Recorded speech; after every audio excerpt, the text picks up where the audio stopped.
ആലപ്പുഴ ജില്ലയിലെ ഒരു ക്ഷേത്രത്തിൽ ഞാൻ ചെന്നപ്പോൾ കുറച്ച് വർഷങ്ങൾക്ക് മുമ്പാണ്. വലിയൊരു ക്ഷേത്രമാണ്. ഞാൻ എത്താൻ ഇത്തിരി വൈകിയപ്പോൾ നേരെ സ്റ്റേജിൽ കയറാമെന്ന് ചോദിച്ചു.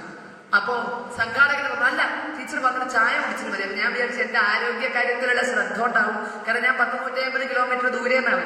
അപ്പൊ 850 അല്ല, അതിലപ്പുറം. അപ്പൊ എന്റെ ആരോഗ്യ കാര്യത്തിലുള്ള ശ്രദ്ധ ഉണ്ടാവും. അപ്പൊ എന്തൊരു സ്നേഹം എന്ന് വിചാരിച്ച് ഞാൻ അവരുടെ കൂടെ പോയി. അവിടെ ചെന്നപ്പോ ചായയൊക്കെ ഗംഭീരമായി ചായയൊക്കെ ഒരുക്കിയിട്ടുണ്ട്. ചായ എന്റെ മുന്നിൽ കൊണ്ടുവച്ചത് വേറൊരാൾ റെഡിയായി അപ്പുറത്ത് നിൽക്കുന്നുണ്ട്. ഈ ചായയേക്കാൾ അവരുടെ ഉദ്ദേശം മറ്റൊന്നായിരുന്നു. അവരുടെ കയ്യിൽ ഒരു ആൽബം ഉണ്ട്. ആ ക്ഷേത്രത്തിന്റെ പരിപാടികൾ കാണിക്കുന്ന ഒരു ആൽബം. ടീച്ചറെ ഞങ്ങളുടെ ആൽബം ഒന്ന് കാണണ്ടേന്ന് വെച്ചു. അല്ല, ഞാൻ പരിപാടി കഴിഞ്ഞിട്ട് കാണാമെന്നു.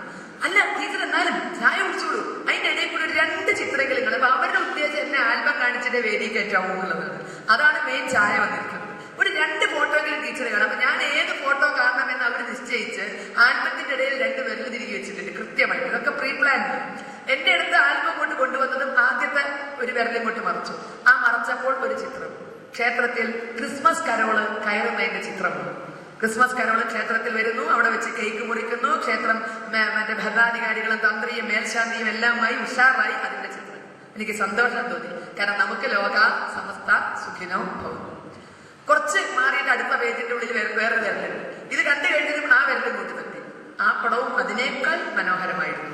ആ ക്ഷേത്രം അവിടെ വീടില്ലാത്ത ഒരു മുസ്ലിം പെൺകുട്ടിക്ക് വീട് വെച്ചു കൊടുത്ത് താക്കോൽ കൈമാറിയതിന്റെ ചിത്രമായിരുന്നു ആ കാണിച്ചത്. അപ്പൊ നിങ്ങൾക്ക് വല്ലതും മനസ്സിലായോ?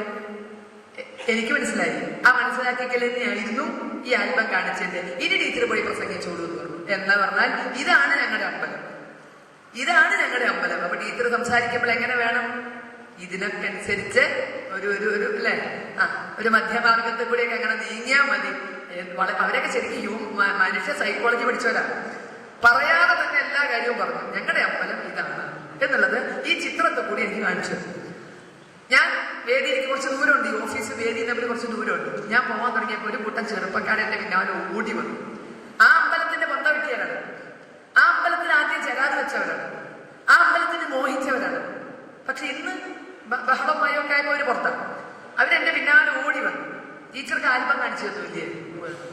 ഞങ്ങൾക്ക് ചിലത് പറയാണ്ട് അതുകൂടി കേട്ടിട്ട് ടീച്ചർ പോയാൽ മതി. അല്ലത് കഴിഞ്ഞിട്ട് കേട്ടാ പറയല. അച്ഛ അല്ല, ടീച്ചർ പൂമ്പ കിടക്കണം. ഇവര് വെളിച്ചപ്പാട് വിളക്കുപിടിക്കാരെന്ന് ഓടണമാതിരി ഞാൻ ഓടണേന്റെ കൂടെ ഇവര് ഓടും. എന്നിട്ട് എന്റെ ചെവി കയറി പറഞ്ഞു, ടീച്ചറെ ക്രിസ്മസ് കരോള് മുടങ്ങാതെ ഈ ക്ഷേത്രത്തിൽ വരുന്നുണ്ട്. കഴിഞ്ഞ 10 വർഷമായി മുടങ്ങാതെ ക്രിസ്മസ് കരോൾ ഈ ക്ഷേത്രത്തിൽ വരുന്നുണ്ട്. പക്ഷേ കഴിഞ്ഞ 8 വർഷമായിട്ട് ശ്രീകൃഷ്ണ ജയന്തി ശോഭായാത്ര ഈ അമ്പലത്തിൽ വന്ന് കയറിക്കോട്ടെ എന്ന് ചോദിച്ചപ്പോൾ ഞങ്ങൾക്ക് കിട്ടിയ ഉത്തരം നോ എന്നാണ്. ക്രിസ്മസ് കരോള് കയറാം, പക്ഷേ ശ്രീകൃഷ്ണ ജയന്തി ശോഭായാത്ര കയറണ്ട. എവിടെ നിൽക്കുന്നു നമ്മുടെ അമ്പലം? ചിന്തിക്കുക. ഇനി തെക്കൻ ഭാഗങ്ങളിൽ കാണുന്ന മറ്റൊരു തകരാറ്, പലപ്പോഴും പല ക്ഷേത്രങ്ങളും സമുദായങ്ങളുടെ അവിടെ വേദനയോടുകൂടി ചിലർ പറയുന്ന ഒരു കാര്യമുണ്ട്. ടീച്ചറെ, ഞങ്ങളുടെ അമ്പലത്തിൽ എഴുന്നള്ളിപ്പ് പോകുമ്പോൾ ഇവിടെ പല വീടുകളും അടഞ്ഞു കിടക്കും. ഒന്ന് തുറക്കില്ല, വിളക്ക് കത്തിക്കണ്ട, ഒന്ന് തുറക്കുക പോലും ഇല്ല.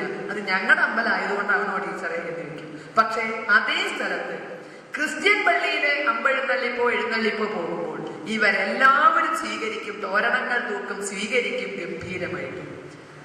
സ്വന്തം സഹോദരന്മാരുടെ എഴുന്നള്ളിപ്പ് വരുമ്പോൾ വാതിൽ അടഞ്ഞു കിടക്കുകയും ക്രിസ്ത്യൻ പള്ളിയിൽ എഴുന്നള്ളിപ്പ് വരുമ്പോൾ എല്ലാ ഭേദഭാവങ്ങളും മറന്ന് സ്വീകരിക്കുകയും ചെയ്യുമ്പോൾ അതിന് പറയുന്ന പേരെന്ത്? ചിന്തിച്ചു നിൽക്കുന്നത്. ആലപ്പുഴ ജില്ലയിൽ തന്നെ, ആലപ്പുഴ ജില്ല സ്ഥലം ഞാൻ മറന്നുപോയി. ആ ആലപ്പുഴ ജില്ലയിലെ ഒരു ക്ഷേത്രത്തിന്റെ ഉത്സവത്തിന്റെ അറിയിപ്പ് ഒരു കമാനമായി വെച്ചപ്പോൾ അത് അവിടുത്തെ പള്ളിക്കാർ പൊളിപ്പിച്ച അനുഭവം. കമാനം വെക്കാൻ പറ്റുന്നത് ഞങ്ങളുടെ സ്ഥലമാണ്. കുരുത്തോല കെട്ടിയത് അഴിപ്പിച്ചു. എവിടെ? റോട്ടില്. പള്ളിക്ക് മുൻപിലുള്ള റോഡാണ് എന്ന് പറഞ്ഞിട്ട് കുരുത്തോല അഴിപ്പിച്ചു, കമാനം അഴിപ്പിച്ചു.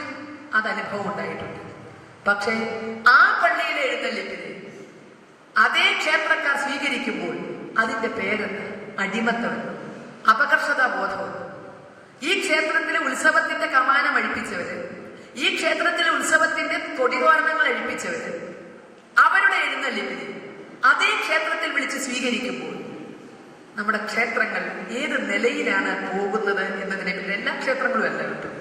പക്ഷേ ജനകീയമാക്കാൻ ആഗ്രഹിക്കുന്ന ചില ക്ഷേത്രങ്ങൾ, ജനകീയമായില്ലെങ്കിൽ വരുമാനം കുറയുമോ എന്ന് ചിന്തിക്കുന്ന ചില ക്ഷേത്രങ്ങൾ, ഇങ്ങോട്ട് പോകുന്നിടത്താണ് ഹൈന്ദവ സംഘടനകൾ ആവശ്യമായിട്ട്